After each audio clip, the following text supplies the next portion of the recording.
Better है। हम लड़ेंगे, हम अपने आप को बिल्कुल बेगुनाह साबित करेंगे। Thank you so much. जय तेलंगाना।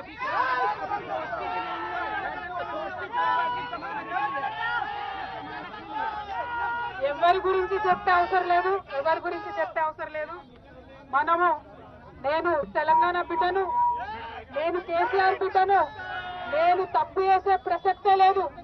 నేను మొండిదాన్ని, మంచిదాన్ని. అనవసరంగా జైలుకు పంపి నన్ను జగమొండిని చేసిండ్రు. ఇంకా ప్రజాక్షేత్రంలో గట్టిగా పనిచేస్తాం, కమిట్మెంట్ తో పనిచేస్తాం, అందరితో కూడా నిలబడి ఉంటామని తెలియజేస్తున్నాం. They were always tough, we are fighters, we will fight it out legally, we will fight it out politically. We were always tough. By sending us to jail illegally, they only made BRS and KCR's team unbreakable. Thank you. Jai Telangana, Jai Hind.